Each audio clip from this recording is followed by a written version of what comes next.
Mr. Tony, I don't have to introduce him. Every one of us know him very well. Thank you. Thank you. Thank you.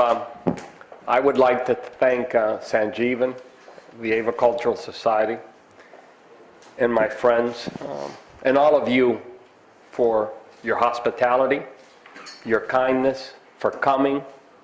And Rafa and I are here for you. We don't have all the answers, and every time I travel, I learn something new. What I do know, I always share because it's in the good, for the good of the hobby. It is also a great honor for me to share this podium with Rafa of Laurel Park, because to me, Laurel Park, there is a before and an after. The species diversity there is unmatched anywhere in the world, and the ability to learn there was unmatched in the world.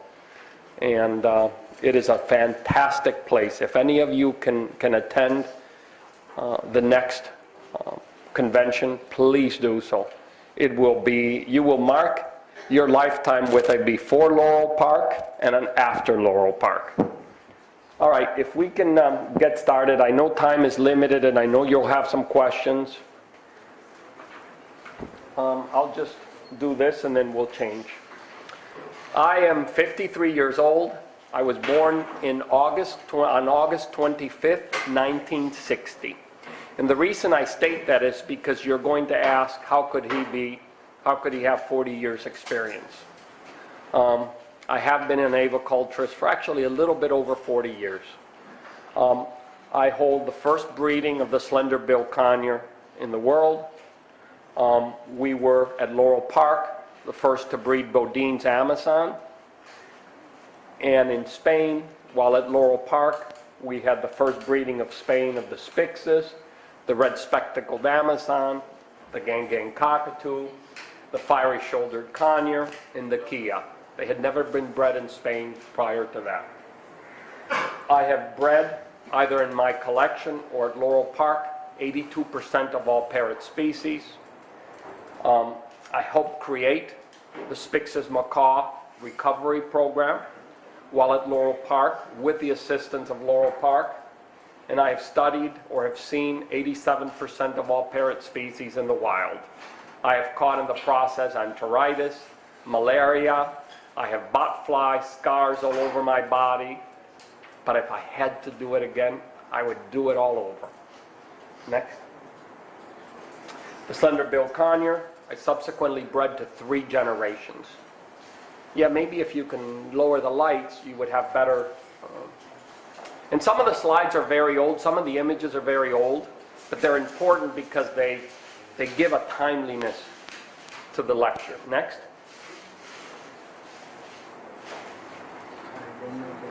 Next. Next, please. If someone taught me something, it was Ramon Nogel. And Ramon Nogel was an American spiritualist preacher in the sense of Alain Kardec. He was a medium and he had a church. And he had a special knack for breeding parrots. He bred more Amazon species for the first time than anyone else has before or since. And if he taught me anything, it was in July of 1979 that I spent a week with him. And he took me to his church, and I was 19 years old. I thought, this is crazy. But he said something. He said, listen to your parrots. They will talk to you. And they do. They don't use words, but they use movements. They scream. Their actions speak words. And if I have had a single lesson that has marked my life, it has been that. That has taught me more about being a successful bird breeder than anything else. I listen to my birds. I realize that each bird is an individual and that I cannot overgeneralize. And I'll pause here and give you one example. We breed golden conures. And golden conures in the wild nest communally. A lot of pairs get together. All the females nest in one cavity, and then all the males help rear the young. I have 3 pairs. I keep them in a colony. Every time I do that, there is one male that kills all of the offspring. He has taught me with that action that he doesn't want to breed in a colony. I separate him and he is the best father possible. So he's talking to me, not with words, but with actions. And that's teaching me that not all birds are the same, that we have to look at each one as an individual. Next. So I listened to Nogel, and I started breeding birds. And I started breeding parrots at a time that it was a huge event. People thought scarlet macaws mated when they were flying over the rainforest, that they just didn't breed well. Next. And I was very successful. By 1982, I was breeding large numbers of birds. Next. Between 1980 and 89, I had reared 67 little corellas, or bare-eyed cockatoos, and 139 African greys. What was so special about the little corellas is the male started breeding at 39 years of age, and he had a fatty tumor about that size above his vent. And it was listening to Nogel who said, listen to your birds. I realized that he couldn't mate in a conventional way. Cockatoos, the male step on top of the female squats, he steps on top. I realized that he couldn't do that, so he was telling me that he needed something, and he tried doing it on the floor of the cage, and it didn't matter. I gave him a flat perch, and it was exactly what he wanted. They would back up to each other like trucks. Every egg they laid hatched, and I reared a lot of little corellas. Next. These are some of the early pictures of baby Amazons, macaws, African greys, conures. Next. My personal interest has always been split between field work, looking at parrots in the wild, and captive breeding. This, in fact, was at Laurel Park. It's a photograph from 1989. We were measuring some Amazons. Next. Breeding difficult species has been a challenge. Kia parrot, Pionus senuloides, or Messina's parrot. A highland species. Both of these birds come from cool climates. And if you notice, they have a lot of thick down. The cooler the climate, the thicker the down. The drier the area, the lesser the down. I helped Tony de Dios acquire the first opaline blue and gold macaw. I had been in Brazil, and I had seen this bird in an Indian village. And I had said, how beautiful. And several days later, I am at my hotel, and they said, an Indian that is very scantily dressed is down here with a screeching parrot. I said, what? I come downstairs, and there was the Indian. He said, sir, I want to give you this bird. I was never interested in mutations. Tony de Dios was with me. And I said, Tony, if you want it, it's yours. I'll help you get the legal export permits out of Brazil. And that was the start of his opaline line of blue and gold macaws. Next. It was in January 1988 that I was at Guarulhos Airport in Brazil. And as always, I would call Nelson Kawal. Nelson Kawal, who's the gentleman in the center, was the dean of aviculture in Brazil. He was the man that everybody spoke about when it came to parrots. And he said, and I speak Portuguese, he said, come to my house as quickly as possible. I have a creature I need you to look at. And Nelson, if he would state that, it had to be something pretty exciting. And when I got there, there were these huge Amazons, large, very different from what anything I had ever seen. And the most incredible aspect is they had lots of white skin around the lower base, which you can see here. They looked like mealy Amazons, but they weren't mealy Amazons. They were a species totally unknown. Many years later, I go to the area where they're found, and what I was seeing is that they have evolved as naked skin because there is a very, very latex-filled fruit that they feed on, and they scoop it. They don't eat it like a normal parrot. They scoop it out. And the latex burns, so it would mat the skin, and it would be more difficult for them to wash off. So what happens is they've evolved with this very naked skin to feed on this toxic food. Next. That's the species. It was eventually named in 1989 Amazona kowali after Nelson Kowal. That gives you an idea of the size of the bird. And the image on your right, you have a mealy and a kowalis. Next.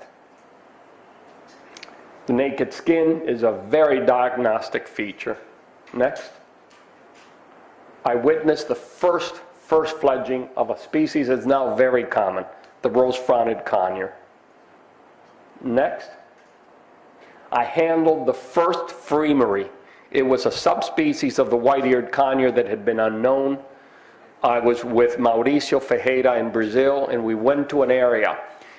And a little kid, probably 7 years old, comes up to me and says, "Sir, do you want to buy a little bird?" And he had a little cage, no bigger than that. I said, what little bird? And I expected a little songbird. And it was this conure. It was that bird, the first one ever seen alive. I have been very blessed in having had a lot of very unique experiences in my life. Next. Field research has been my passion. Seeing parrots in the wild is to me one of the most incredible experiences because they behave not like what we expect them to behave oftentimes. And they are a very complex group that only now we are really beginning to understand. Could we play the video? Quaker parakeets normally build twig nests in trees, except a subspecies from Bolivia that builds twig nests along cliff faces or rock wall. You can see it here, and there you can see the birds. What's unique about this bird is that it has no barring. And if we can raise the volume, could we play it again and just increase the volume? It has a very different chirpy type call. You hear it? It's chirp, chirp. Okay, next. Yep, we can go to the next one. Then another video. This is red-fronted macaws in their habitat. Seeing them tells me that when they pluck in captivity, there is something wrong. You rarely see plucked birds in the wild. I've seen a few, very few. But when you see them in the wild, you realize that they spend a lot of time interacting with their environment and a lot of time looking for food. They come from a dry area. So keeping two birds in a cage and not giving them something to do is an aberration. When you give them a lot of things to do, you reduce the risk of plucking.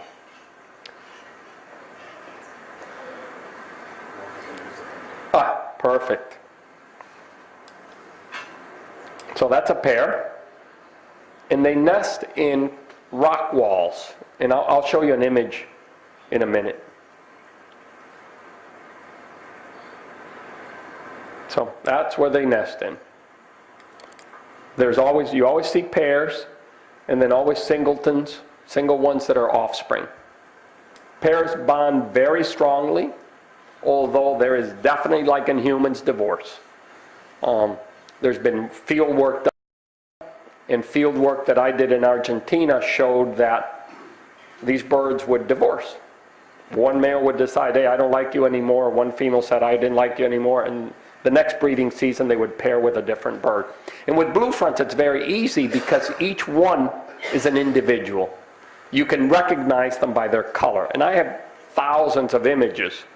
And I would see the pairs return to a geographic area into successful nests. If the nest fails, they tend to be abandoned the next year.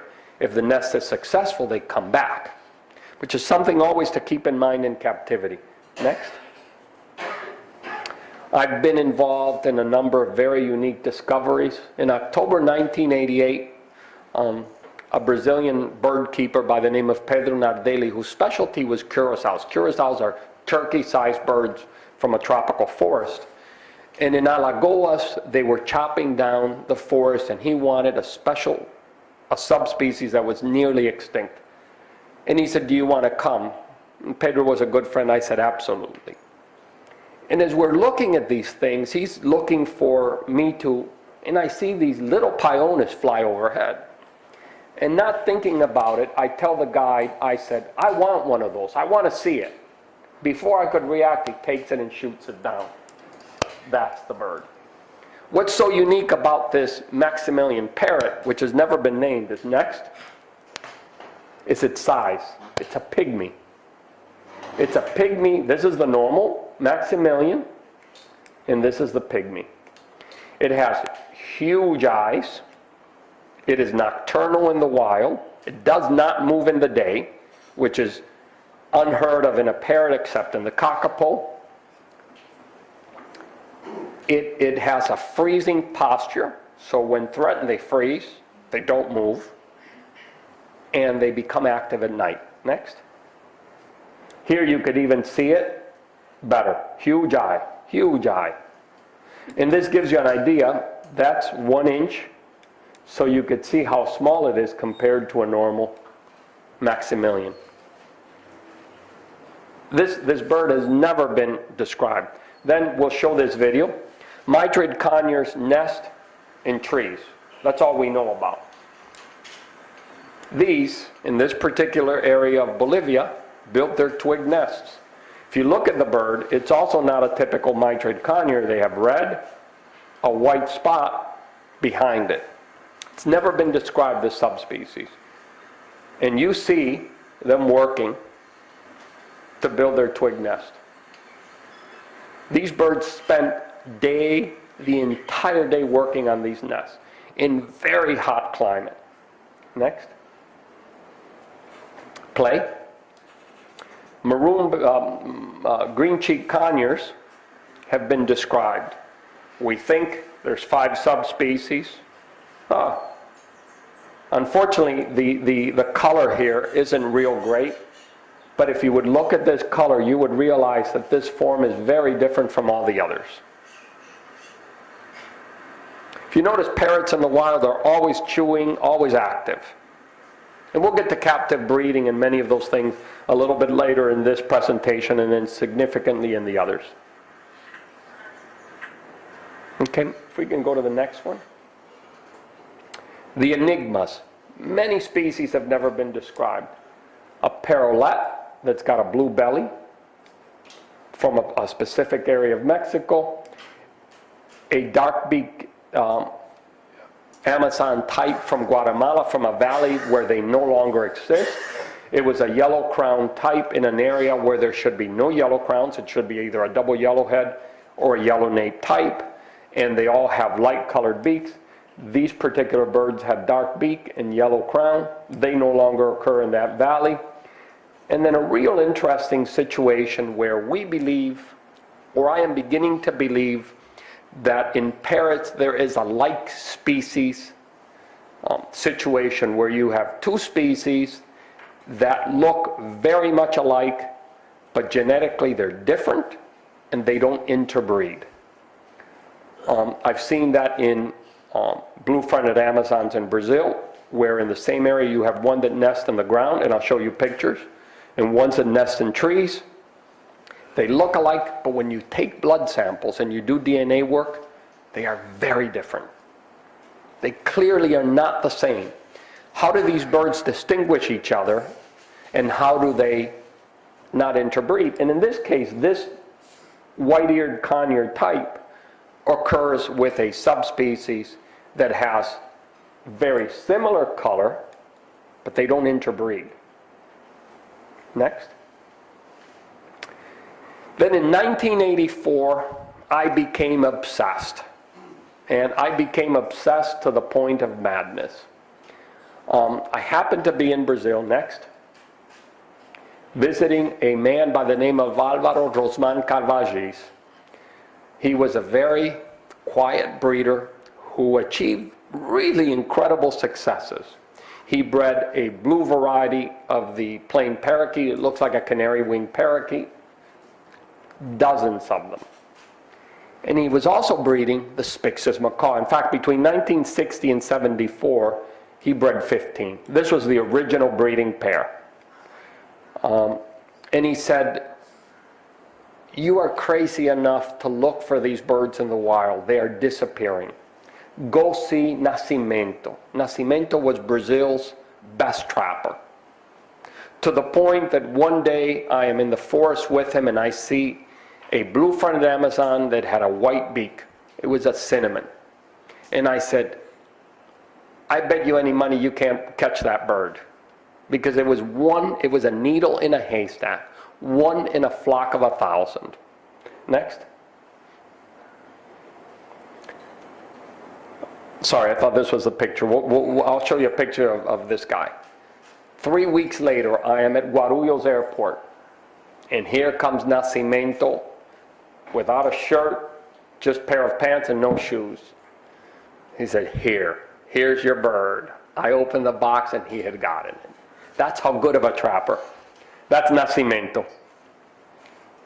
So Alvaro arranged for me to see Nascimento. He's with a boa, an emerald tree boa. In fact, that was at his house. Always smoked, always looked grumpy, never wore a shirt, and never had shoes. If we can go to the previous one with the Spixes. So Carvajal felt the species would vanish, that it was on its last legs. And everyone said it was because of trapping. He felt it was not trapping. It was Africanized bees. Africanized bees were a major threat and remain a threat to a lot of parrot populations. In fact, this is the pair with one of their young.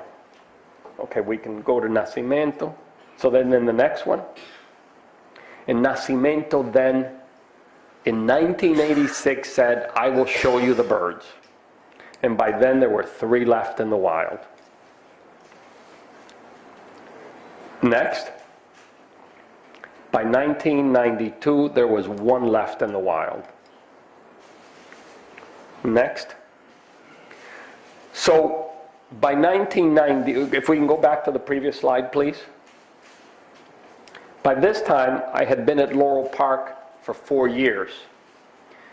And Wolfgang Kiesling had tried to organize a program to save the species, alarmed at what he was hearing, what I had heard. By then it was sort of popular word that the species was on its last leg. So Kiesling was aware of this, and with his support, next, we arranged a meeting in Brazil to save the Spix's macaw. I raise tropical fish, and I will digress just so that you can put things into perspective. I raise tropical fish, and I first arrived in Brazil as a snotty-nosed teenager, 16 years old, in the middle of the jungle. I arrived in Manaus to collect my tropical fish. I spent 3 months, summer school. I caught my fish. I get to the airport. The flights used to leave Manaus at that time at midnight. They would arrive in Miami at 5 a.m. I get to the airport and they're saying, oh, there's a tax. Well, I had spent all my money. I had credit cards, I had checks, but I had no cash.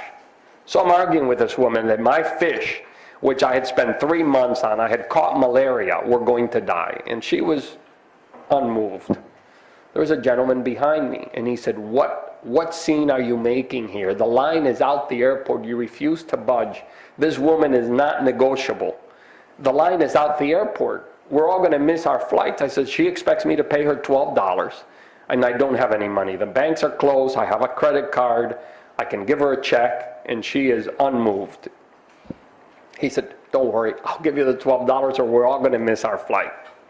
I said, sir, I will refund you. I will send you your money. So he pays it. I get back to the U.S. I wire it. And once a year, I would go to Brazil. We became very good friends. And he subsequently became the governor of the state of Minas Gerais. And then he became the vice president of the country. So I had some very good connections with the Brazilian government that I still have. My wife is Brazilian. So with that power, I went to see Celso Sabatino Schenkel. And his reaction when I said, I want you to legalize all the Spixes, he got on top of his desk like a child, jumped on top and said, you want me to give up my patrimony, our heritage? I said, no, I want you to save your heritage. He says, the Senate will never approve it. It was approved. All the Spixes macaws were legalized. We then had the framework to try to move birds around and to save the species because none had been exported legally according to Brazil. Next. So they issued an amnesty to holders. They didn't care how you got your birds, they were legalized. Brazil legalized them. CITES approved it. It was an incredible achievement, and I thank Laurel Park for pushing me to do it, and for Wolfgang Kiesling for pushing it. For those of you that don't know him, he's German, and he is obstinate and stubborn. So this was the meeting. Even the Brazilians, he was a holder, Mauricio Ferreira. He never thought they would sign. But Alencar, who died 2 years ago, said that, and I didn't go to his funeral, it was a state funeral, but I went subsequent, and his wife said, I know what you're thinking. I said, that man helped turn history. He moved history. Next.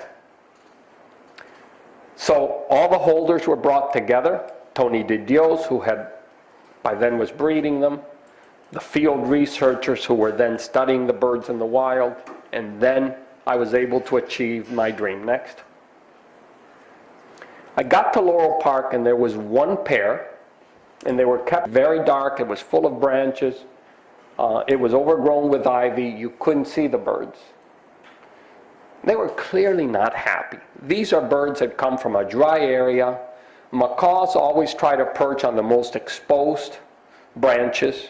They want to be in the sun. They want to be in the air. I said, these birds will never breed. So, next. We moved them to a cage, and this was the darkest spot. It was basically a long open cage. We painted the walls green with a nest box. Next.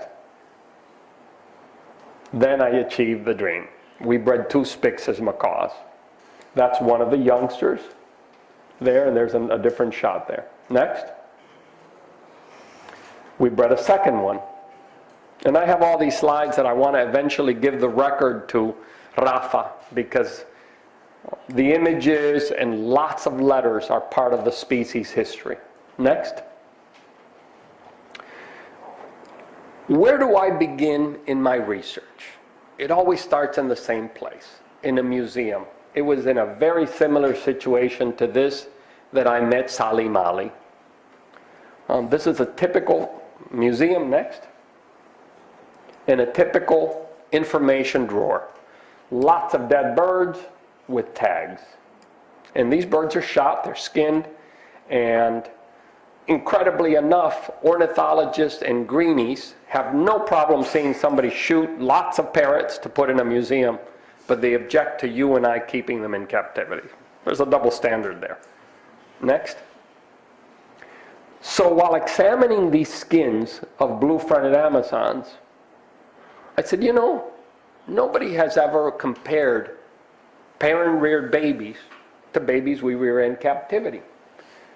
Do they grow the same, or is there a difference? Are we on the right, or are we on the wrong track? So next. So writing down a lot of information from labels. This particular bird was collected by King Leopold III of Belgium at Mariscal Estigarribia in Paraguay. It was a female, it had a number, and then if you flip the label, it would tell you the level of development of the gonads. Was it in breeding condition or not in breeding condition?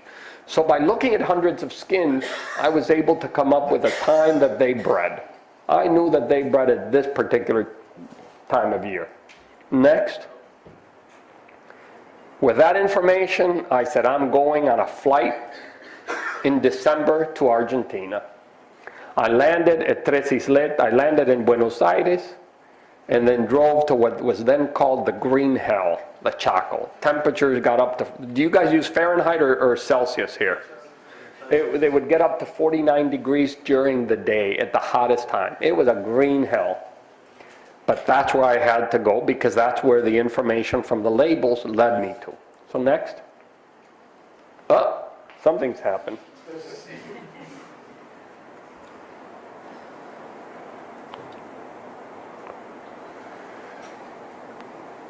Yeah, keep going, keep going, keep going. And this is some interesting, we're now going to get into some interesting stuff that apply to bird keeping here.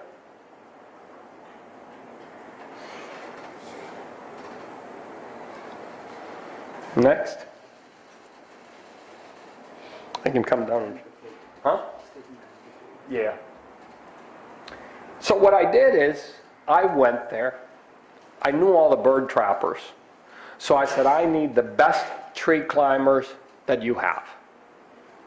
Oh, well, why? I said, don't worry about them. I'm going to pay for them. It's my responsibility. I will keep them. I will take care of them. I need them to do a work with me. So I showed up with weights, with scales. Back one image to make sure, yep, this is it. So no back. One more, please. So we arrived in Tres Isletas next. And I then decided that in order for my project to be valuable, I would have to do 3 breeding seasons. In fact, that's what Salim Ali had said. You're foolish to think you can do any type of research in 1 year, because what if there's more fruit or not enough? It's going to affect your results. So I said, okay, I'll do 3 breeding seasons in 3 countries. I speak fluent Spanish, I speak fluent Portuguese, I have no trouble blending in. Next. That's a blue front, by the way, in a China berry tree, which is one of their favorite foods. So I got my trappers. Incredible climbers. They would climb trees like monkeys. Next. But then I was dealing with a major issue. If I had to pull these chicks out, weigh them, and put them back, I had to try to stop my greatest threat, which was they were harvesting the primary tree, which is quebracho. This red tree was also the one that was in most demand for tannin production for the lumber industry. So I had to broker a deal with the governor to decree for 3 months a halt in chopping down of algarrobo trees so that I could, quebracho trees, so that I could do my research. Next. And he did that for 3. Then the secondary threat was they were taking chicks out from the nest. So obviously if I had hired the 3 best trappers, I put a dent in, but I worked out a system where I would give lots of candies to the kids of all the villages that were involved in the trapping, and I would give them some money, and they would leave certain nests intact so that I could remove the chicks and weigh them. Next. So twice weekly, we removed chicks from the nest, we weighed, we measured, and then we returned them to the nest. I had to know how much food they were consuming, how much weight they were gaining, and how fast they were growing, so that I could then compare that to chicks being hand-reared. Next. Then the results were plotted. We compared the growth, and these are the results. It was December through February 1985-86 in the Argentine Chaco, and we looked at 42 chicks. I had to be realistic. December to February 1988, the Paraguayan Chaco, 17 chicks, and then January through March 1989, Salta, and then the Brazilian Pantanal, 23 chicks. So we would look at a nest, we would start looking at it when there were eggs. Once the chicks hatched, my trappers would go up very early in the morning. They would lower the chicks. I would weigh, measure, take notes. They would pull them back up and they would leave them back in the nest. And the results were interesting, because when you look at a hand-rearing, these were parent-reared chicks. So you see the line. That's the average. Then when you look at a hand-rearing diet without fat, then when you added fat in the form of peanut butter, and this was monkey chow. It was a plain old monkey chow diet. You were able to achieve pretty much the same. What that research taught me is that we were pretty much on track when we were hand-rearing babies. The commercial formulas, in fact, have slightly less. You don't get to where the parents get, but they do very well. So that showed me that long-term we weren't affecting the health, because we know that, for example, with stunted animals, you tend to have a lower production, and then if you keep having stunted generation after stunted generation, it would affect your long-term ability. Well, it wasn't that. So we knew, at least I figured out that this was not a problem. Next. So the secondary project that arose as that is, do colorful individuals occur in all populations? Are they freaks that come up? Or is there some reasoning to this maze of color? And when you look at wild blue fronts, if you look at 100, each one will be very different. And they go from no color to a lot of color. Or that's what the exporter said. So, again, color. Next.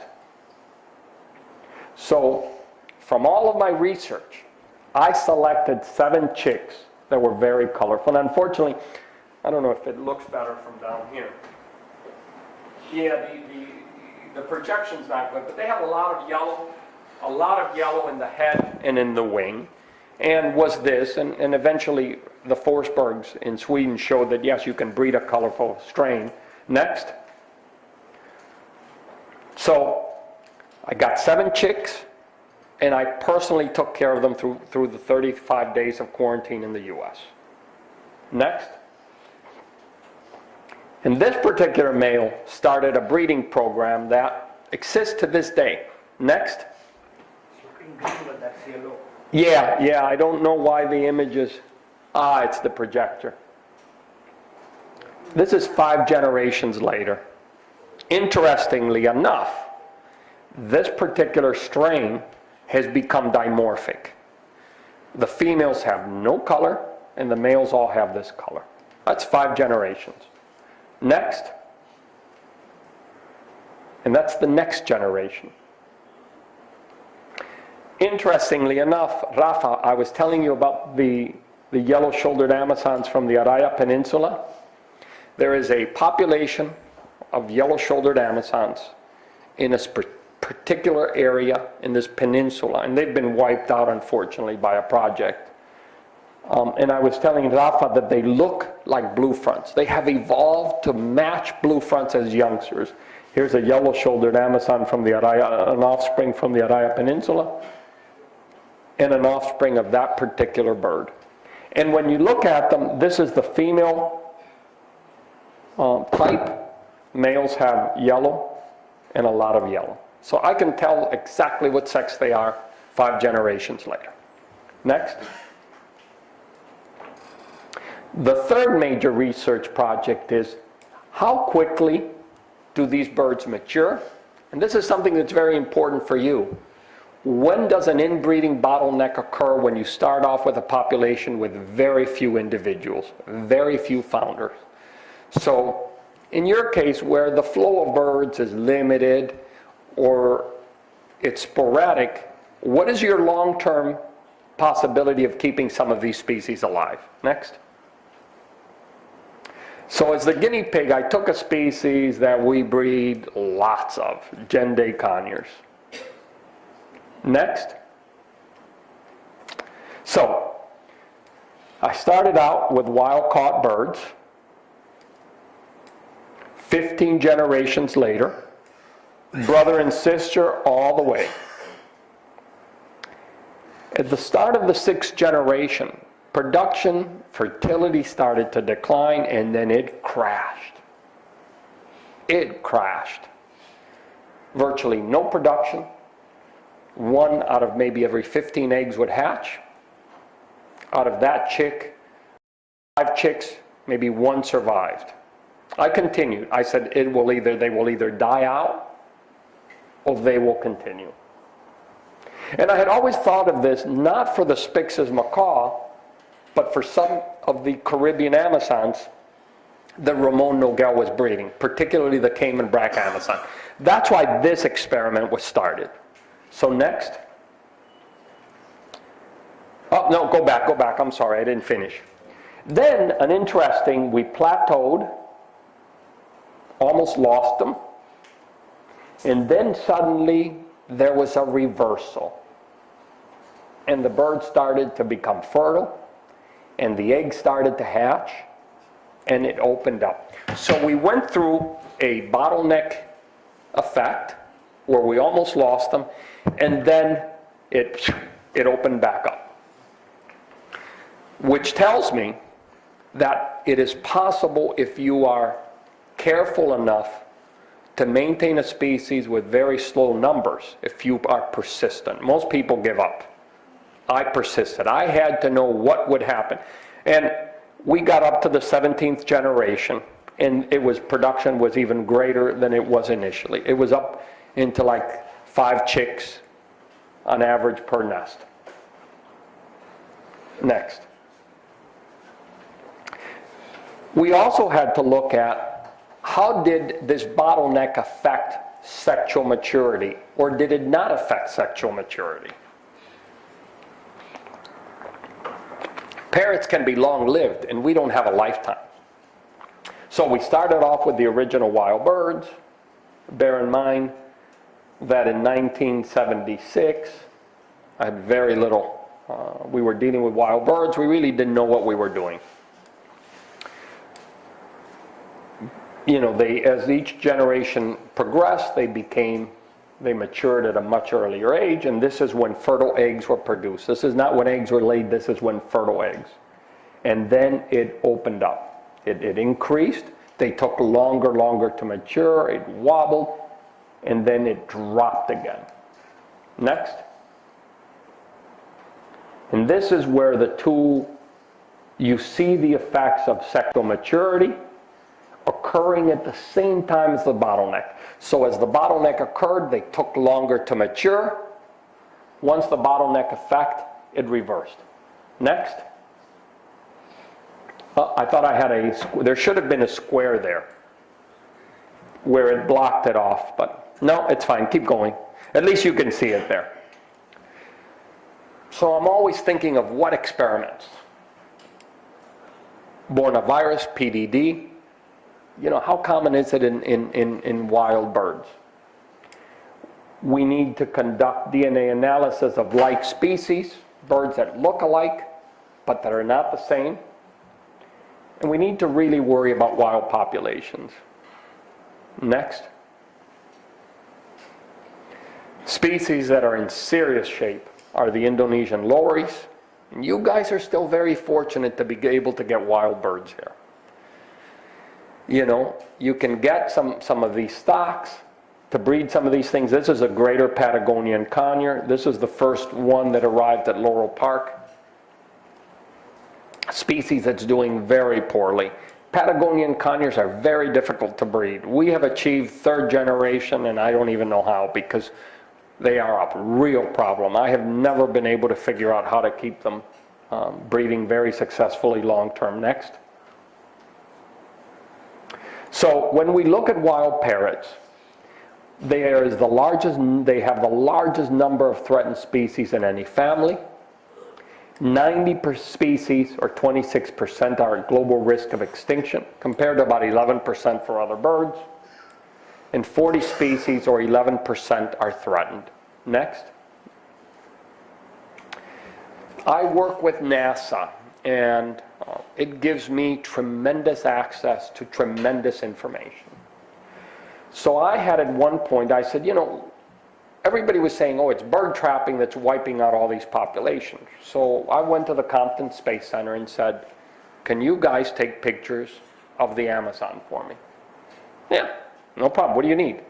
I said, I want you to take Amazonian forest, and I want you to shoot some images from satellite. Because I wanted to know whether habitat loss was the primary, or whether trapping or shooting for eating were the primary threats. So we took the state of Rondônia, which is in the northern part of Brazil, and in September 1987, they took some images for me. That particular day, and this is jungle, there were 2,500 fires burning actively as a result of chopping and burning. These are all the shots. Look at and if you would see this in good projection, you would see all these little red dots. This is habitat loss. This is forest that will take a long time to come back. So, my concern is that we all say, and the World Parrot Trust says, oh, we're going to save parrots, give us money and we'll save them. We'll stop the bird trade. You can stop the bird trade, but how are you going to stop habitat loss? And then how are you going to protect secure areas? How are you going to address poverty? Because to a very poor person in a tropical forest, he needs to live, he needs to eat. We're privileged. We've got air conditioning, we have electricity, we've got very nice clothes, and all of us could afford to lose some weight. There are very poor people in Latin America. I will always remember going into a village in Paraguay, and they had a Catagonus wagneri, a pig that was thought extinct, a very unique wild pig. And they had one that they had trapped as a youngster, and they had it tied by the back foot. And I told this woman, I said, oh my God, we could take it to a zoo. She said, zoo? He's our meal. I said, you know, it's a very rare species. We need to conserve it. She said, conserve it? She said, I need to conserve the parasites I have in my gut. And they slaughtered it and ate it. And that taught me that we can come up with the greatest ideas in Washington, in Brussels, in Mumbai. But that doesn't affect the poor people living in the forest that have to live. We can dictate to them, but it isn't going to affect them in any way because there's no one that's going to react to them. And then what foreign threats there are. So let's go through some of these. Next. Tropical forest. 5.8 million hectares are lost yearly. This is in the Ecuadorian Amazon. That tree is 3 times as wide as this.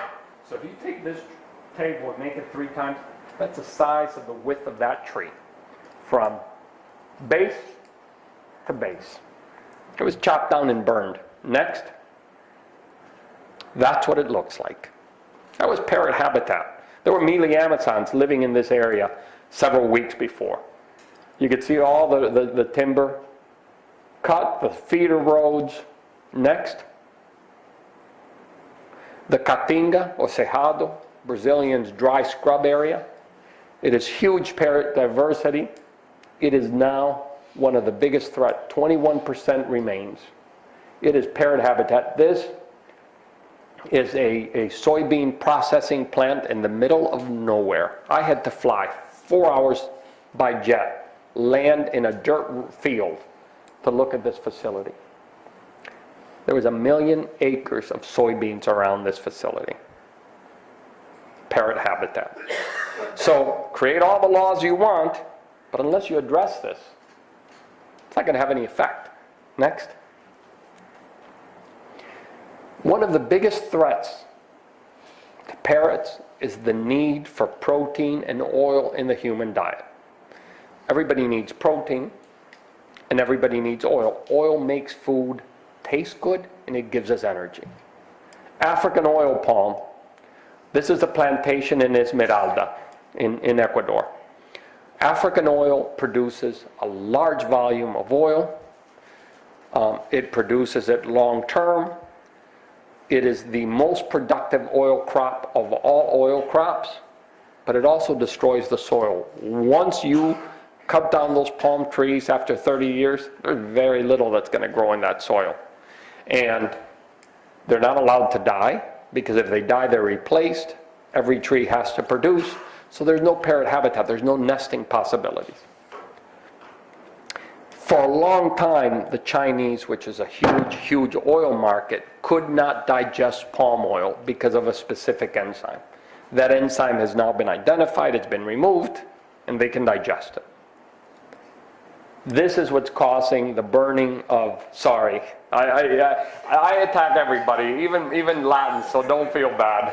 My wife gets a beating every day for what Brazil is doing to the forests. This is what's causing the annihilation of Borneo. It is what's causing these huge, huge clouds that are so bad, smoke clouds in parts of Indonesia that commercial jets can't even fly across. Next. So the soils become so damaged when they get done with them that they can't even use heavy equipment. This is how they were removing palm seeds in Ecuador. They had to use water buffalo because the soil would give from all the water and all the fertilizers and everything they were using in these palm plantations. When they left it, nothing grew there. Next. And then, oh, well, we have national parks. Oh, yes, they look beautiful on paper, but they're squatters. This is Manuel Antonio in Costa Rica. These people were making a living harvesting sea turtles and chopping down trees in a national park, in a country that claims that 25% of its territory is protected. Yes, it's protected on paper. So unless we realize that if we do not affect the people that live where the parrots live, everything we do is nonsense. Next. You know, so everybody says, oh, stop the bird trade and problems will be over. No. Feed people, take care of their needs, and then the problem will be over. Next. This is Hispaniolan conures for sale in the Dominican Republic. This guy had a sick daughter. He said, I've got to buy her medicine. I have no other source of income. So for $6 each, you could buy them. Next. In Indonesia, these are Moluccan cockatoos, hanging parrots, lories. Next. Utopian thinking, perfect world, is that people also have a right to own pets. How can you tell an Indian kid that has no toys, no internet, that he can't have a pet parrot? Next. This, for example, is a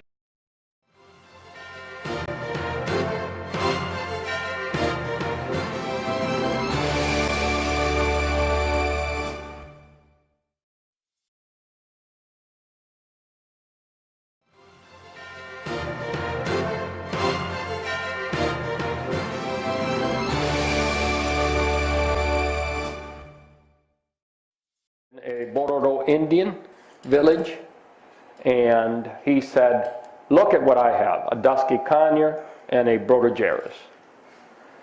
And he said, these are my toys. That's the only toys this kid had. That and some seeds and sticks that he could play with. Next. And then they also trap birds to sell, because selling that bird allows them to buy needs, necessities that we take for granted. Next. Wildlife parrots. This is at the Funai store, which is the most incredible thing. I go to Brasilia to meet my mother-in-law, who is a senator, and I go to the wildlife agency, and right across from the wildlife agency is the Agency for Indian Affairs. And the wildlife agency tells you that you cannot own a feather of a native bird without a permit. And on the doorsteps of the Agency for Indian Affairs, they were selling headdresses made out of Amazon tail feathers and macaw feathers. Next. The Devil Dirty dancers. In Panama, it is folklore. So each one has 60 scarlet macaw tail feathers. Those tail feathers came out of wild birds for many years, until one day I said, well, I'll send you molted feathers. And that's where they started to use them. Next. And then there's food. These parrots were going to be eaten. You know, parrots aren't very tasty, but when you're hungry, everything tastes good. Next. So when you look at 3 billion people living on less than $2.50 a day, 22,000 children die from poverty, and 28% of the children are undernourished. And these are various photos that I've taken. This is in Africa, that's in Brazil. Next. So you need to address these issues. When conservationists tell you you should not keep birds, your response is, how are you going to address property of the people that have to trap birds or that shoot them or that have to eat them? When you address that, when you address habitat conservation, then you can tell me I can't keep birds in cages. Threats, foreign threats. Africanized bees escaped from Butantan in Brazil many decades ago, and they are a huge problem. They have spread north and south. And in this case, unfortunately, you can't see it. This is a scarlet macaw nest in Guatemala. 7 out of 11 scarlet macaw nests that I had under observation were Africanized. The chicks and or the hens were killed by the bees. Very aggressive. These things have to be addressed. So it's not just blaming you and I for keeping birds in cages. They have a lot of issues to address before they can tell us we don't have a right to keep birds in cages. Next. Aviculture. Next. Keeping birds in cages. To be successful, you need to understand the biology of the species of interest. And we will get into this in very detail later on. Next. Golden conures, for example, they nest colonially with more than one hen laying in a cavity. Helpers, a lot of Parrot conures have their siblings help them rear their young. It's a family affair. And in this case, this species leaves the protection of rainforests to do what a lot of parrots do. Pick a very exposed tree to nest in. And I'll show you some nests of cockatoos in the wild. And I think it's going to change your perspective on nest size and how you view nests when you see those pictures. They pick a very open tree. Why? Because the males then dig a peephole that they can look at the forest from all around and look for predators, which are birds of prey and mammals. Next. Then there's something that I looked at Laurel Park and that I subsequently reconfirmed that has always left me baffled. Vasa parrots are the most unique of all parrots. First, they're blackish brown. Females lose head feathers. When they're breeding, it becomes mustard yellow. The vent drops, it looks like they're gonna, and I'll be very blunt, like they're shitting their liver. Complete metamorphosis. So in the wild, a clutch contains offspring from multiple fathers. Multiple males are very important for success. Females often kill one male. They will not do that if they have more than one male. So it reduces that risk in captivity. And the reason why a female has more than one male is it increases the likelihood of breeding, of success. Next. When at Laurel Park, babies have these little balls, by the way. There was a group of 3 males and 1 female, and they were feeding 2 chicks. One of the males was found one day ill, and he was removed. And they immediately stopped feeding one of the chicks. I wanted them to be parent reared, so we would supplement nothing. We kept feeding it in the nest. We put the male that got better back, and the chick started to getting fed. I thought, whoa, this is very interesting. So I said, Pedro, let's remove the other 2 males and leave the chicks. And they stopped feeding the other chick. Is it because there's not enough food? So I always thought of that. And in my own collection in Florida, we started checking. And the males can test when you do DNA offspring of the chick and the males. If you take out the male, a particular male, one chick they stop feeding. If you do DNA test of that chick and that male, it's his offspring. The other chick is the offspring of the other male. So they use these little sensory balls to detect who their offspring is. It just shows you how incredible these birds are. Next. Pesquet's parrots. We know that digging the nest is key to success. I was never able to breed them unless they dug out their nest. The males could vent all that anger that they have towards nest excavation. Next. Many species have very specific dietary requirements. This isn't feeding one food for all. This is making slight modifications to cater to individual needs. Macaws and African greys have a higher fat content requirement. And I'm going to show you how we meet that higher content requirement in my collection. And I'll do that in one of the other talks. Next.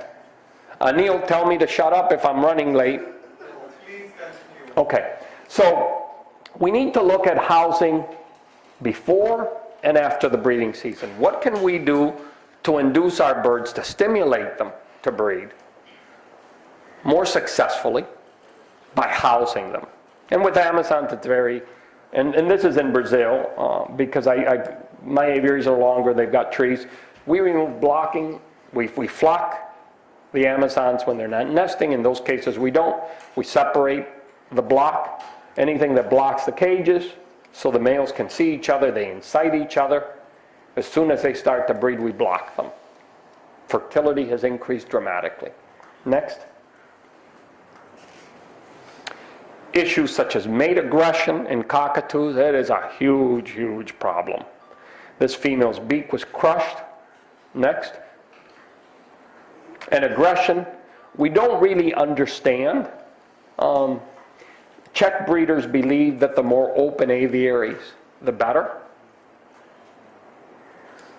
With Vinny australis, infidelity seems to reduce mate aggression. So if a male, and I no longer keep lories simply because I'm not home enough, but Vinny australis, which is the only one we have in the US, I had little gaps like that in interconnecting cages at the bottom, and I had multiple females, and the male would have one laying eggs while he was mating with the other one.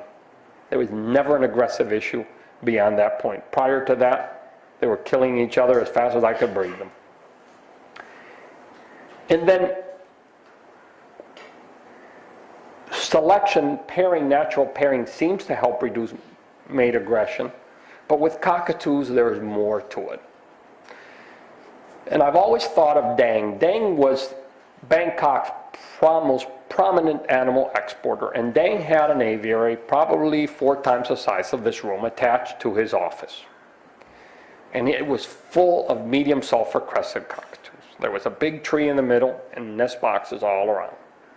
And he was breeding them like flies. And he never lost a hen. Those males would chase each other. They were always constantly actively chasing each other.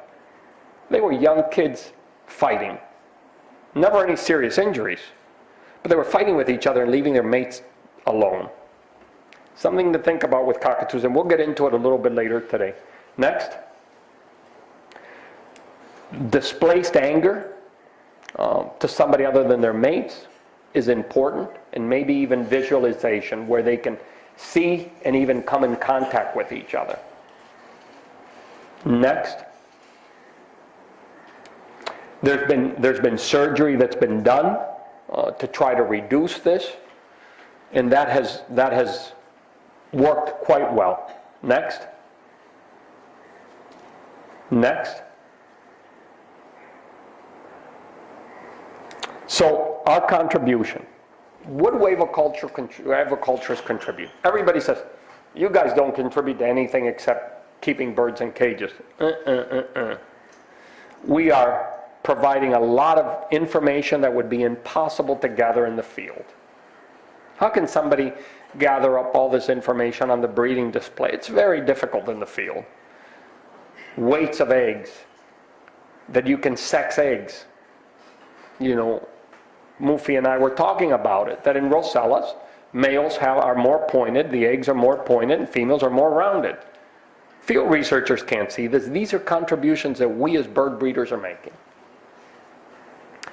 And we have an ever-expanding knowledge of keeping birds in cages. We are keeping species alive today that were considered impossible. In 1980, if you talked yellow-faced Amazons, they said, are you crazy? You can't keep them alive. Many of us breed them, and they're probably as easy to keep as budgies. So our ever-expanding knowledge has increased. This, by the way, is a racket-tailed parrot. Next. Aviculture is conservation. This, by the way, is a Carolina parakeet. We are conserving species. The Spix's macaw has been saved. One of the races of the white-eared conure has been saved. It's gone in the wild, and they can't blame trapping because trapping was insignificant. It is forest loss. And the list goes on and on and on.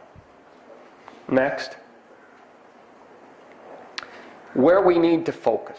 Where can we make the largest contributions to aviculture? In what areas? And it's in island cockatoos.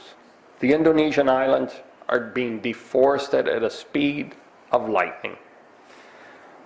I have been very fortunate to have had access to lots of helicopters in Indonesia, and I have seen the effects of forest loss, and it is overwhelming.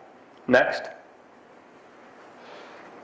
Moluccan cockatoo, by the way, this is a female with 2 offspring in the nest. This has been a nightmare. We've gotten to 3 generations, and I keep calling my wife because there's fertile eggs. Have they hatched yet? Because that would be the 4th. Very difficult birds. They become too imprinted, and when they become imprinted, they decide they want to be wife killers, and they become a real problem. This is a species that in the US, we are on the verge of losing. There's probably 100 females left and 1,000 males, and that's it, and none being bred. Next. No, back. This is the Grisapectus, the conure, with a rapidly vanishing habitat. This is a bird that you guys can make a contribution in. Next. The Cuban conure, it's a very tiny green bird. Pedro Regalado believes that by 2035, it will be gone from the wild. It's a tiny, it looks like a green cheek conure. Next. Hybridization. It is a threat. I am not opposed to hybrids. We rear some hybrid macaws, but there is a line of a rare species. This, for example, is a hybrid between a blue and gold and a blue-throated macaw. And these people were convinced these were purebred birds. First of all, just the head structure you can tell is not. It's fine to hybridize common species, avoid it in rare species. Next. Then there's inadvertent, where you may not notice. For example, this is diademid and Salvin's amazons.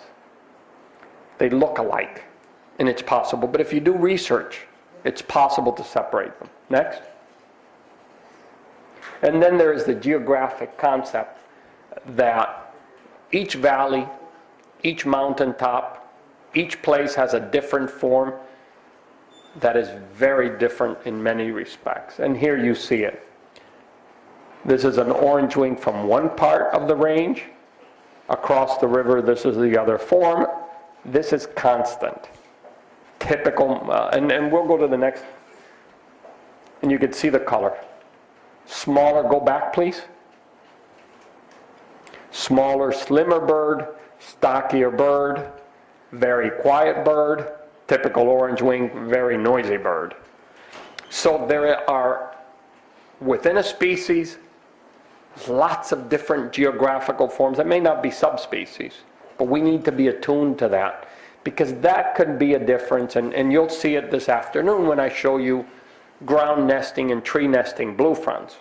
And interestingly enough, there's been attempts to pair the 2 forms, and they can't get their act together, because one wants to breed in the ground and one wants to breed in trees, and you'll see that in the next presentation. Next.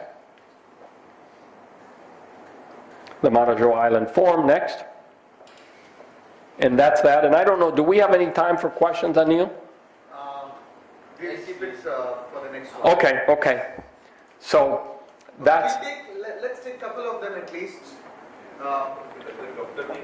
And those who want to use the restroom, this is the time, right? Restroom is where we had the coffee. Go down further on your left hand side, and then we'll continue in 5 minutes. 5 minutes break. Till then, we can ask questions. So, we'll take a couple. Yeah? You were saying something about similar species having different genetic makeups. Yes. So if you do get those in the wild, can you interbreed them? You can interbreed them. They will hybridize. Okay. But it's a concept that no one had thought about that we really need to look at, because are we dealing with the same species that had just evolved differently, the right hand from the left, or are they two distinct species that have evolved for whatever reason to look alike because in numbers there is safety? You showed us the graph in terms of siblings mating, going down, going up again. What was the percentage of your offspring when they were absolutely at the bottom? And were there deformities in terms of... Lots of deformities. There were chicks born without eyes. There were chicks born without wings, without feet. At the bottom threshold, and I don't have the exact numbers, but I would say that 1 out of every 10 fertile eggs hatched, and maybe 1 out of every 5 chicks survived, something like that. Did you get any offspring which were kind of mutations? Is this blood thinning a way to get to mutations? I was never able to get any mutations out of that. They were always the same. But when they came out of the bottleneck, fertility went up and maturity decreased. So there were 2 benefits of going through this bottleneck, but it was very difficult keeping them alive for that period of time. Thanks, Tony. Tony, you displayed a photograph over there regarding the Amazon breeding program that you're doing. And you showed that there were the males that could be visual to one another. And in between that moment, the breeding was done, and that's when you would put the partition. Now, would those Amazons be just of one species, or would they be of... Multiple species. I don't keep them similar. It's multiple species, and they will stimulate each other. You'll see the males displaying for one another as the breed, to get hormonal. But then if you allow them to see, that's where they then start beating up their hens because they can't fight with each other. And I'm going to show you, I have the oldest bird in the collection is still breeding. And it's a very unique circumstance because I don't think very many people have documented history of one particular bird having such a long reproductive life. And it was my grandmother's pet double yellowhead, who's still alive today. And I'll show you how long of a reproductive life these birds really have. And I'll show you that in the next, I have that documented. I love graphs and that kind of information because it gives us input that we can then compare and contrast. Experience-wise, how long do African braves, the productivity breeding?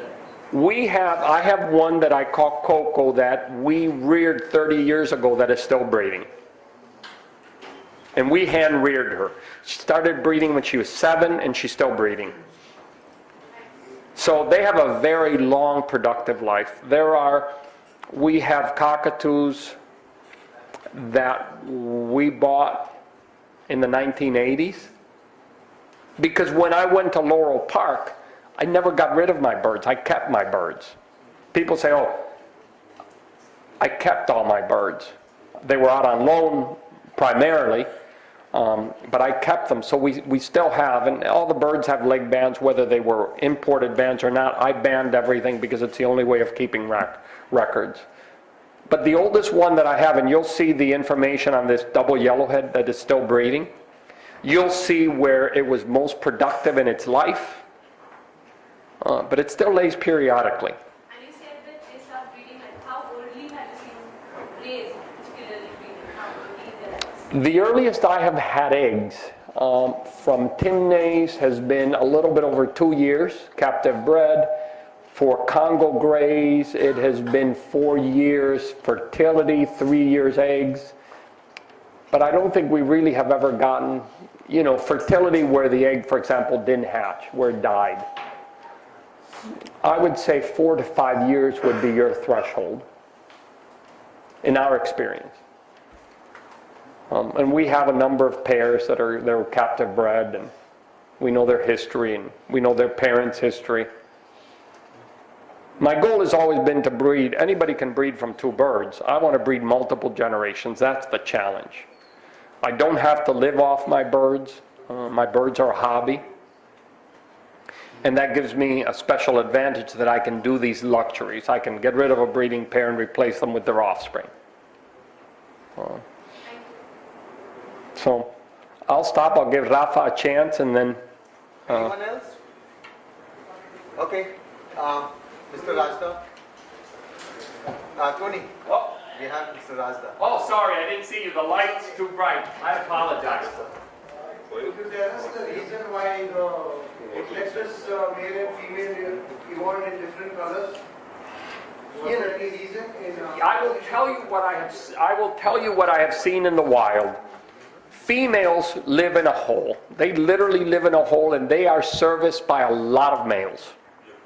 When they are sitting in a hole, because of their color, they blend in. You really can't see them. When the males perch in the trees, you can't see them. So they have evolved to fit into their environment because they live in different environments. Females live in holes. They're very protective of that cavity, and males live in trees. So they've evolved to fit into their environment, which is different in the male than in the female.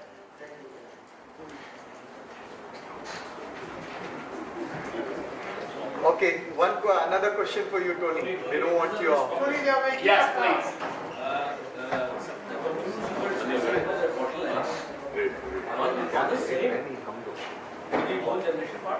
It was the same species. Yeah. The same species? Brother and sister all the way. Yeah, father was different all the time? No. It was brother and sister all the way. Brother and sister, brother and sister, brother and sister, brother and sister.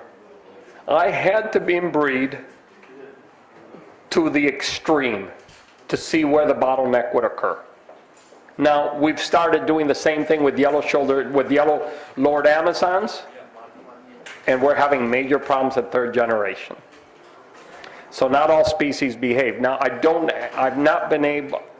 haven't been working long enough to tell you, does the bottleneck open up or does it close with the yellow Lord Amazon?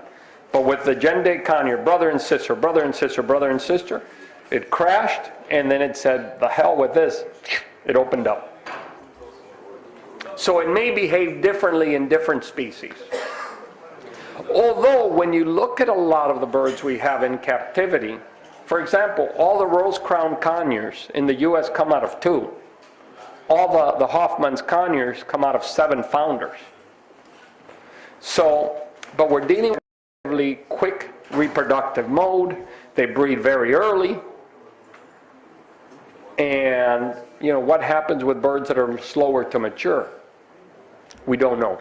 It'll be very interesting to see what happens. How different would these, the bottleneck system or inbreeding that you would say, would develop from species to species, and what kind of an effect it could have on each kind of a generation of species? I think it will, I am convinced it will vary from species to species.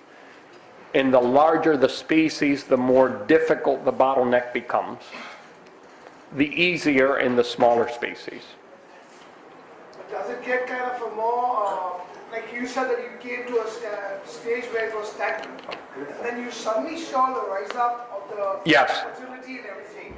But as far as what I've seen across certain parakeets, that moment, the stagnant does come in, but there is a kind of a degeneration in the entire formation of the youngs. Like sometimes you have, straight legs, sometimes you have Yeah. wings. I had chicks born without eyes, without wings, without feet. Those were immediately culled. They were never, anything that had the deformity was not allowed to reproduce. What percentage of deformity would you find in that class? I think it went up to about 43% at the lowest point. We were very close to losing the program, and I had literally given up, and then it opened up.